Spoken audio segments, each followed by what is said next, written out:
Koldo García niega todas las acusaciones ante el juez del Tribunal Supremo, niega incluso aquellas sobre las que hay pruebas difícilmente refutables, pero no ha podido negar que hubiera un encuentro entre él, Aldama y el jefe de gabinete de la vicepresidenta Montero.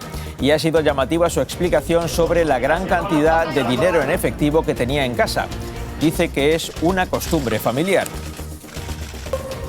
Las estrategias de Koldo García y José Luis Ábalos coinciden con la del Gobierno en intentar desacreditar la versión de Aldama.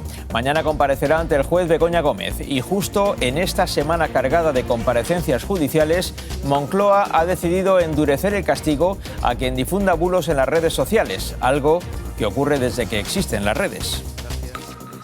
La Fiscalía de Valencia se muestra a favor de una investigación judicial sobre la gestión de la Dana realizada por Carlos Mazón. Es la respuesta a una serie de denuncias y querellas presentadas ante los tribunales en las que se pide que Mazón sea sometido a un procedimiento penal. Todas las denuncias se unificarán en una sola causa.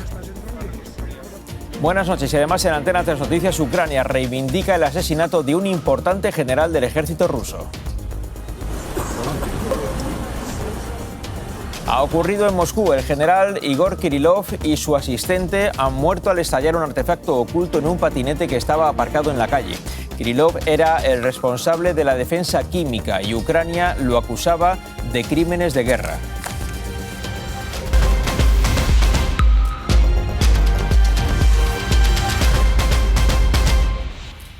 El comisionista Víctor de Aldama compareció ante la Audiencia Nacional hace aproximadamente un mes. Allí acusó a José Luis Ábalos y a Koldo García. Se reafirmó en sus acusaciones cuando compareció ante el Tribunal Supremo. Ábalos lo negó todo ante el juez y hoy Koldo García también lo ha negado todo. Estamos, por tanto, ante un ejemplo más de la tipología habitual en las fases iniciales de una investigación en casos de este tipo. Siempre hay alguien que se presenta como la parte colaborativa con la justicia, mientras que otros lo niegan todo, al menos al principio. En ocasiones se acaba demostrando que quienes lo negaban tenían razón. Otras veces se termina por confirmar que mentían. Habrá que esperar para saber quién miente y quién dice la verdad en este caso concreto. Lo que sí ocurre ya es que se produce una sucesión continua de comparecencias ante el Tribunal Supremo. La semana pasada fue José Luis Ábalos, que trató de desmontar la versión de Aldama. Buenos días, señora Aldama. Ayer fue el turno del propio Aldama, que se reafirmó en sus acusaciones tratando de desmontar a su vez la versión de Ábalos. Y hoy ha sido Koldo García quien ha hecho ese mismo paseillo hasta las puertas del Tribunal Supremo para apoyar la versión de Ábalos y desmontar la versión de Aldama. Koldo García ha negado todas las acusaciones y eso incluye algunas que son difícilmente refutables porque ya hay pruebas sólidas, por ejemplo, del informe de la Guardia Civil. Koldo García ha rechazado ante el juez del Tribunal Supremo que él o Ábalos hayan cobrado comisiones del empresario Víctor de Aldama. Ha negado también que sea su letra la que aparece en el papel con presuntas adjudicaciones, prueba que Aldama presentó ayer ante el juez. Ha negado que hiciera entrega de un sobre con 15.000 euros al secretario de organización del Partido Socialista, Santos Cerdán. Pero no ha podido negar que él, Aldama y el jefe de gabinete de la vicepresidenta Montero coincidieran, dice, en un bar, aunque asegura que eso debió ser por casualidad. Y ha dado una explicación original, incluso pintoresca, sobre la gran cantidad de dinero en efectivo que tenía en su casa. Dice que tener dinero en casa es una costumbre familiar. El juez le ha retirado el pasaporte y tendrá que comparecer cada 15 días. Pedro Callejas. Que son, Vicente, las mismas medidas cautelares que impuso el juez a Víctor de Aldama. La declaración hoy aquí en el Tribunal Supremo de Koldo García ha durado aproximadamente 2 horas y media, algo menos que la de Aldama y que la de Ábalos. Y esto se debe en buena medida a que muchas de sus respuestas han sido directamente noes. No cobró comisión alguna, dice, tampoco tomó decisiones en las adjudicaciones de los contratos de las mascarillas durante la pandemia y que tampoco tenía gran relación con Víctor de Aldama, que no hablaban de temas importantes, dice que solo eran cuestiones banales.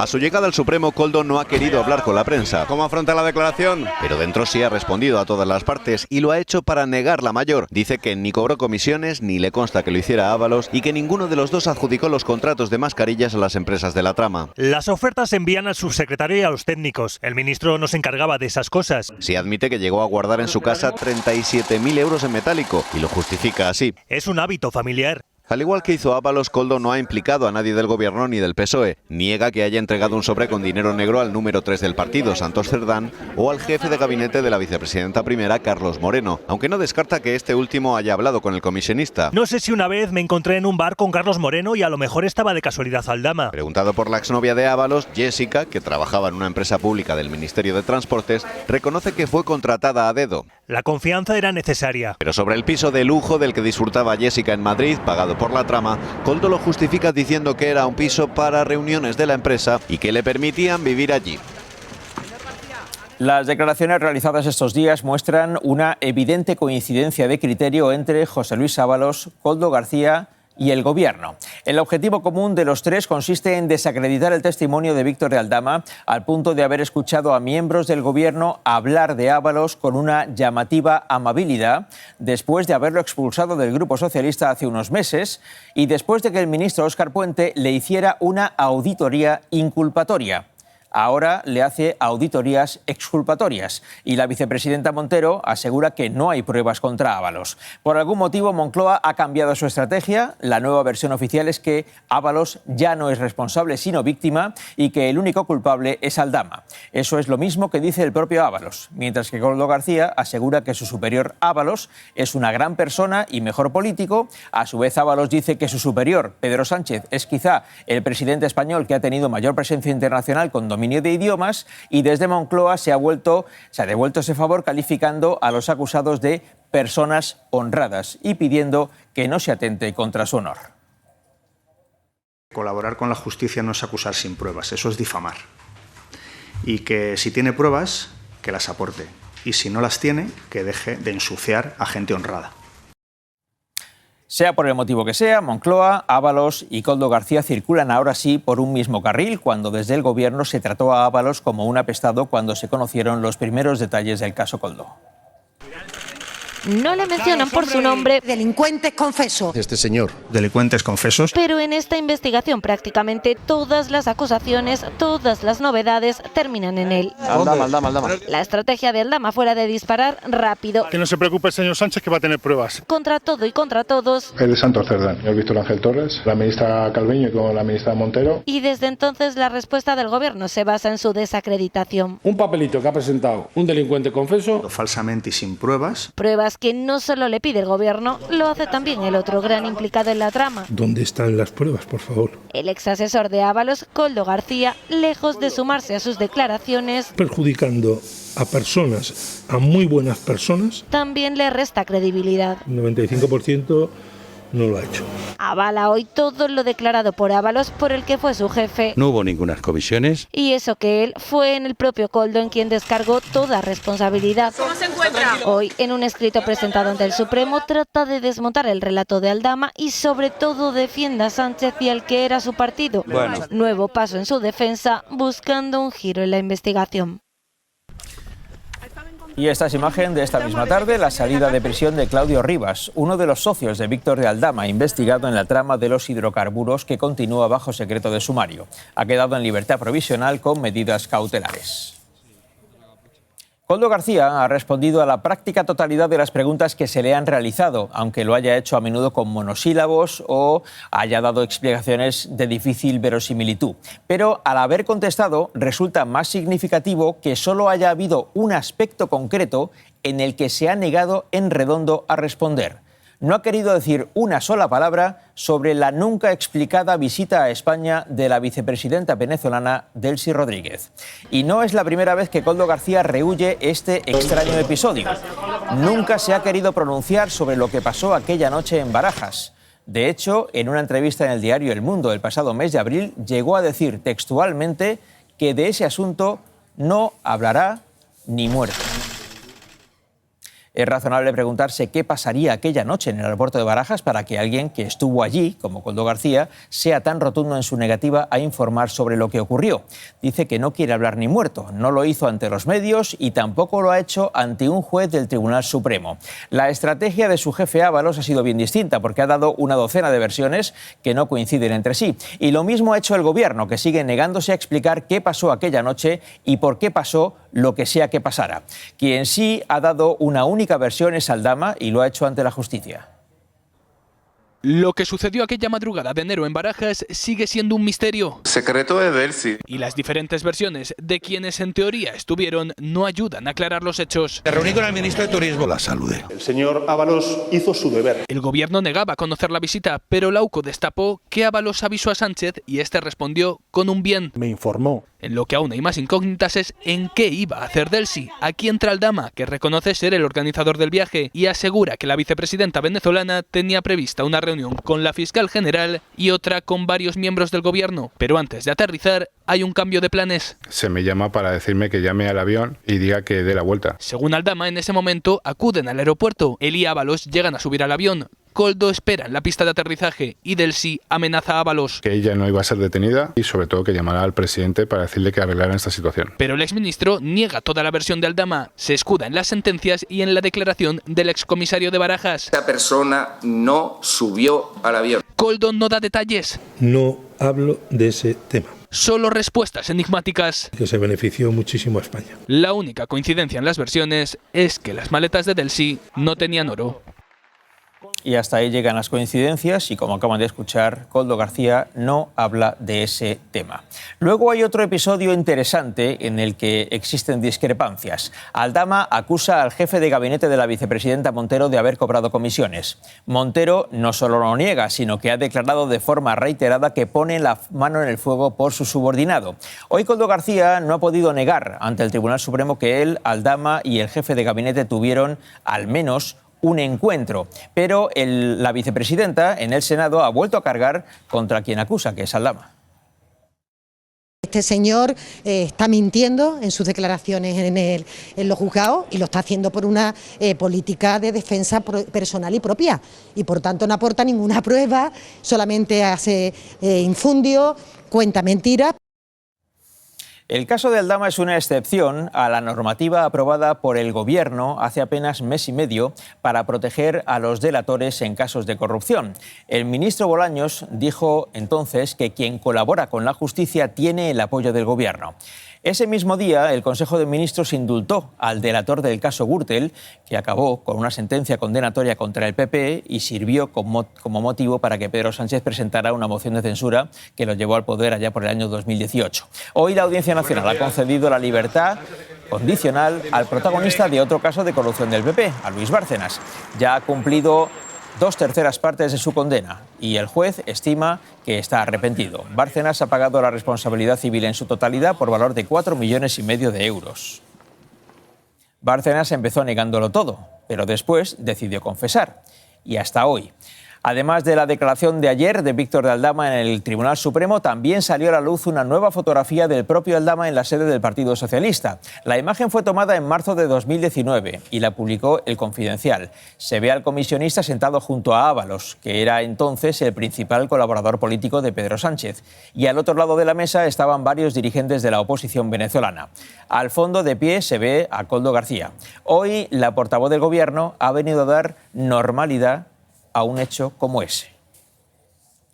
Esa fotografía creo que se produjo en el año 2020 y en ese momento incluso el propio señor Ábalos, que entonces era secretario de organización, ya explicó que se trataba de una reunión con dirigentes venezolanos y ya está. Y ya está.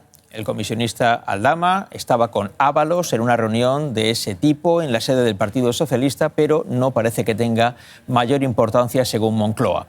Ocurre el día en el que el Gobierno ha anunciado que endurecerá la responsabilidad de quienes propaguen bulos en las redes sociales. Esto, en realidad, ocurre desde hace años y siempre ha sido un hecho muy grave. Pero el Gobierno ha considerado que es justo ahora, con las circunstancias que rodean al Gobierno, cuando debe endurecerse la normativa. aquellos que tengan más de 100.000 usuarios en una red social o más de 200.000 sumando todas las plataformas y todas las redes sociales. Estas personas tienen difusión en las informaciones que propagan mayor que muchos medios de comunicación tradicionales. También contra ellos se podrá ejercer el derecho de rectificación por los ciudadanos que vean que les afecta alguna mentira o alguna inexactitud. Todo esto coincide en el tiempo con las dificultades que afronta Moncloa para sacar adelante los presupuestos con el apoyo de sus socios parlamentarios. La semana pasada Puigdemont exigió a Pedro Sánchez que se someta a una cuestión de confianza. Si no se sotmet a una qüestió de confiança, tot i que hi hagi una petició per part del Congrés espanyol de fer-ho, em sembla que seria una greu irresponsabilitat que demostraria que ja no té la nostra confiança i nosaltres, òbviament, hauríem de prendre les nostres decisions arribat a aquell punt.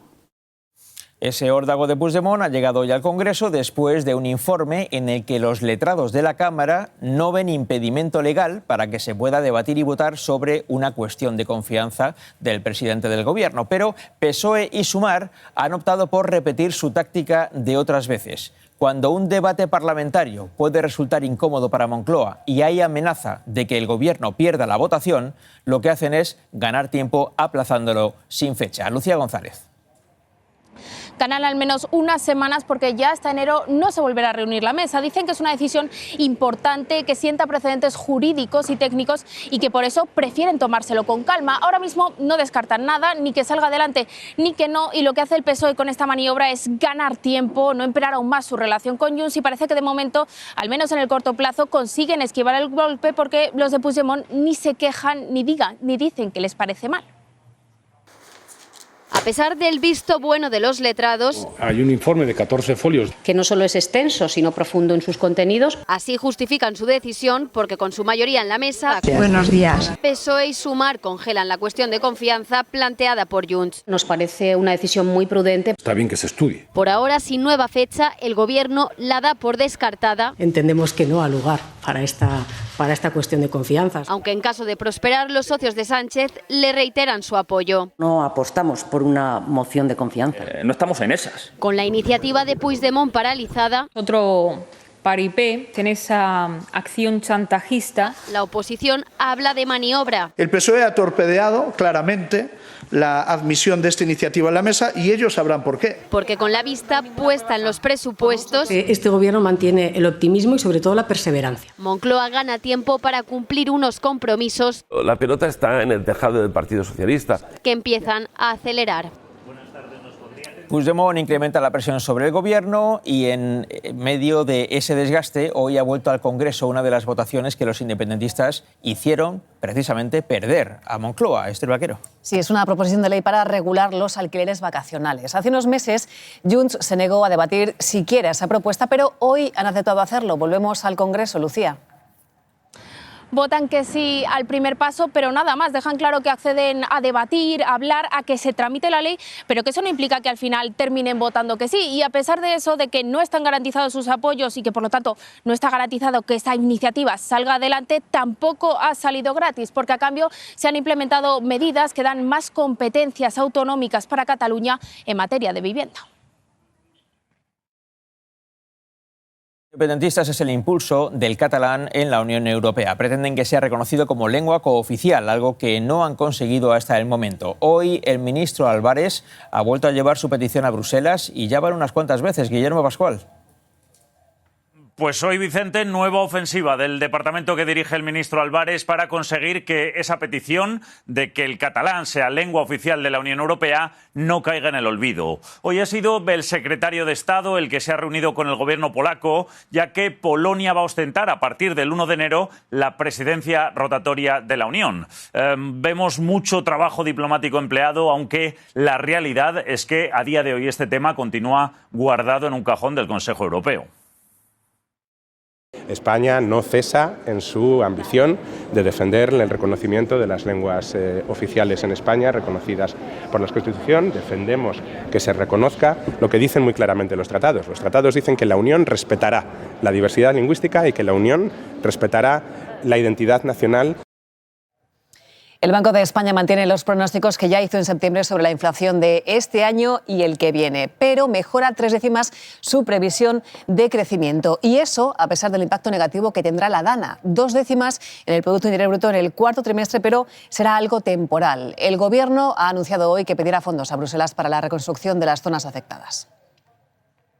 Vamos a presentar, como decía anteriormente, a la Comisión Europea una adenda específica al plan de recuperación para reprogramar fondos en torno a los 1.500 millones de euros y apoyar la reconstrucción en la zona afectada. El Gobierno también ha aprobado una nueva licitación para prestar asistencia sanitaria a los funcionarios adscritos a Muface, que son más de 1,5 millones, además de sus familiares. El incremento de la prima es de un 33,5% en 3 años. Esta nueva cifra supone casi 4.500 millones de euros, 950 millones más que la oferta anterior. Un explosivo escondido en un patinete ha acabado con la vida en Moscú del jefe de armas químicas y biológicas de Rusia. Su asistente, que lo acompañaba en ese momento, también ha muerto en el acto. Ucrania se atribuye ese ataque en plena ciudad de Moscú. Igor Kirillov es el militar ruso de mayor rango asesinado lejos del frente de guerra desde que empezó la invasión de Ucrania. El servicio secreto ucraniano lo había acusado de usar armas químicas en las trincheras. Su muerte supone un duro golpe para Putin por el descrédito que supone para sus servicios de seguridad, incapaces de evitar un atentado contra alguien tan importante en la propia capital del país. Minuto de silencio en el Consejo de Seguridad ruso sobre la mesa del asesinato del teniente general Kirillov. Conclusión: tenemos que destruir a los promotores del asesinato que están en Kiev. Son los dirigentes político-militares ucranianos. La frase vale más como amenaza que como deducción. El propio Servicio de Seguridad de Ucrania se atribuye el atentado. Por si fuera poco, horas antes de la muerte de Kirillov y su ayudante, habían publicado este equivalente a "se busca vivo o muerto". Como responsable de la defensa química, además de la nuclear y la biológica, le consideraban un criminal de guerra, un objetivo legítimo. Le atribuían el uso masivo de armas químicas contra los soldados ucranianos. Kirillov, que había sido sancionado por Canadá y Reino Unido, era considerado un militar especialmente mediático y muy amigo de acusaciones estrafalarias. Estados Unidos está dispuesto a envenenarnos usando mosquitos infectados. El patinete bomba fue activado a distancia, se cree que mediante una señal de radio o una llamada telefónica. La carga explosiva, equivalente a 1 kilo de TNT, se encontraba escondida en el manillar. Esas son imágenes distribuidas por el gobierno de Ucrania. Asegura que se trata de soldados norcoreanos muertos en combate en la región rusa de Kursk. El presidente ucraniano dice que las tropas rusas están quemando sus caras para ocultar su procedencia. Todavía es una incógnita el efecto que tendrá la vuelta de Donald Trump a la Casa Blanca en la invasión rusa de Ucrania. El futuro presidente de Estados Unidos sí baraja ya retirar el permiso para que los ucranianos dejen de utilizar los misiles de largo alcance. I don't think they should have allowed missiles to be shot 200 miles into Russia. I think that was a bad thing. And that brought the Koreans in, North Korea.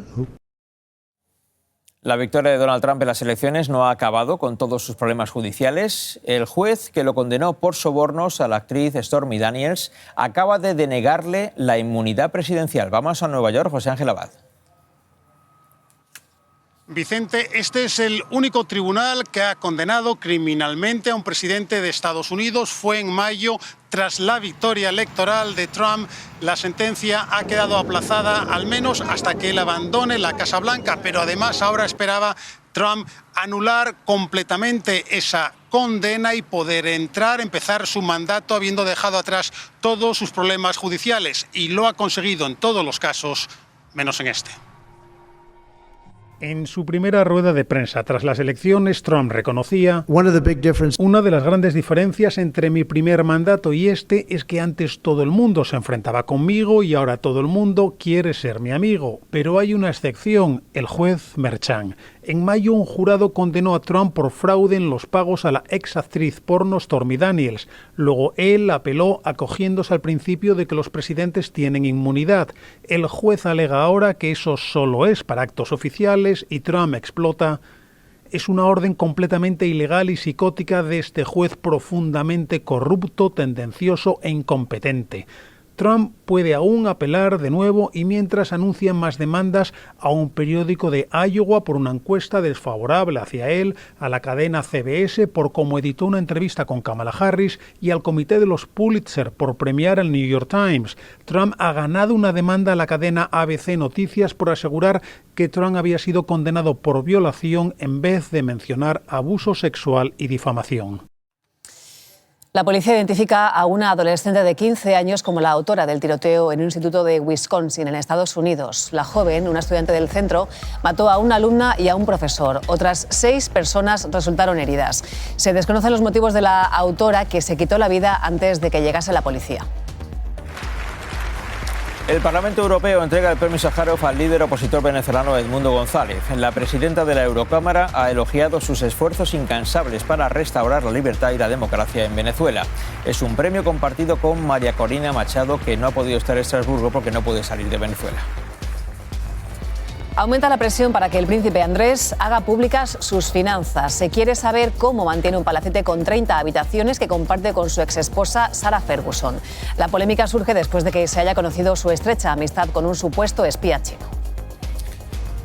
Esta es una nueva prueba del horror del régimen de Al-Assad en Siria. Esta gran fosa común ha sido localizada muy cerca de la capital Damasco. Son hileras de tumbas excavadas en la tierra donde ya se han encontrado decenas de cuerpos con signos de tortura.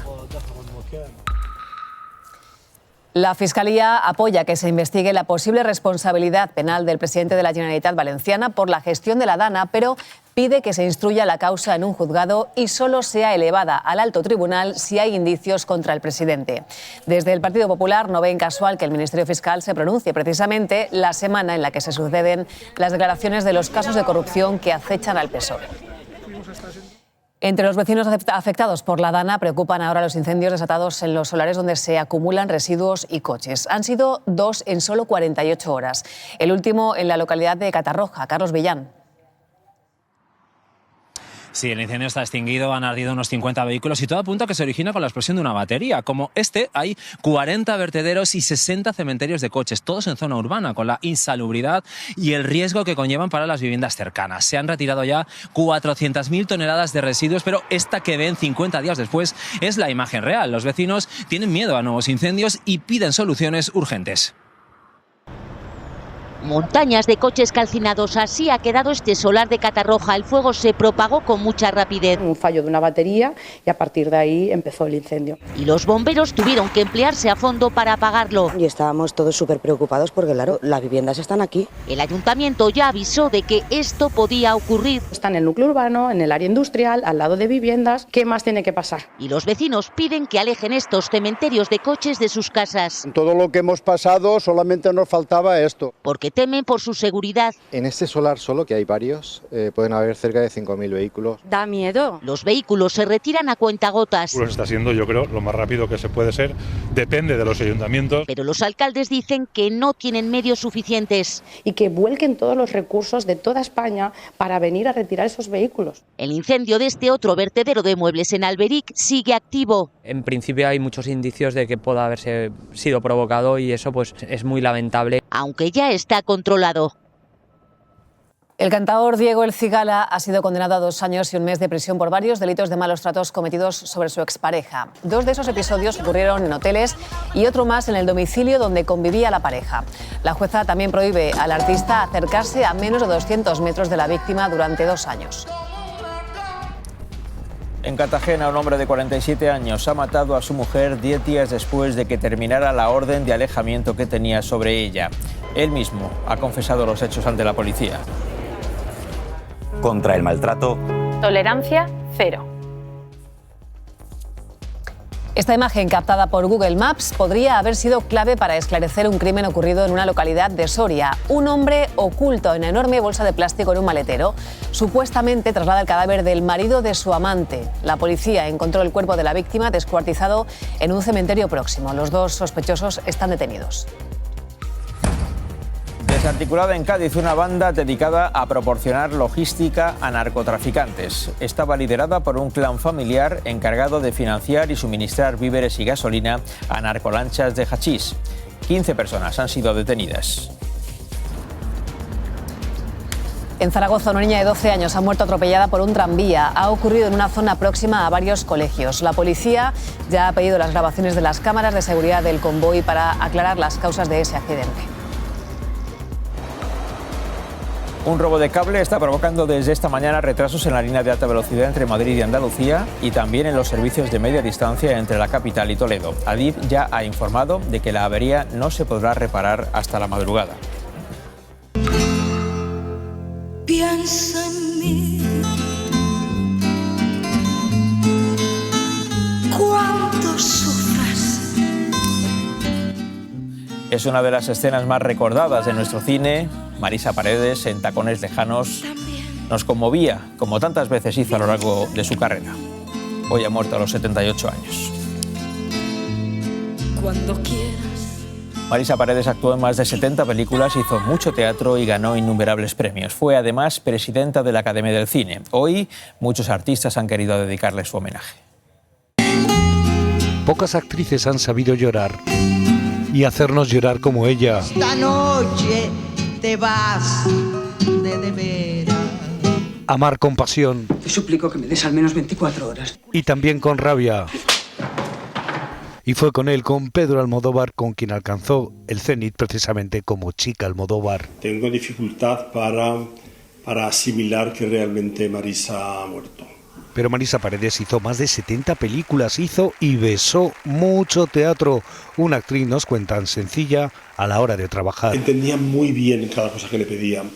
O sea, me resultaba muy fácil. Hoy, compañeros de trabajo, el presidente del gobierno y también sus familiares han subrayado la dimensión de la actriz y también de la persona. Ella le pertenece a todo el mundo, así que es vuestra y vuestra será siempre. Sí, nuestra Marisa, en la que pensaremos Piensa en cuando hablemos de una gran actriz. cuánto sufras. Y en los boletines y espacios informativos de Onda Cero.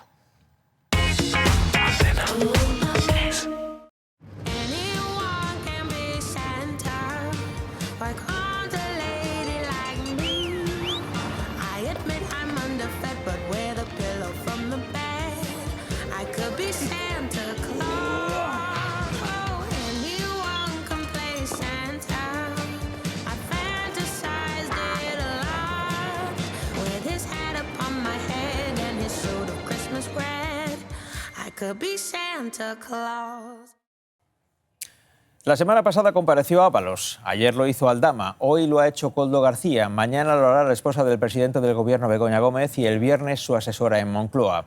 Y ninguna de esas investigaciones terminará esta semana. El recorrido de las causas en los tribunales va para largo. España, a 17 de diciembre de 2024. Buenas noches. Hasta mañana, buenas noches.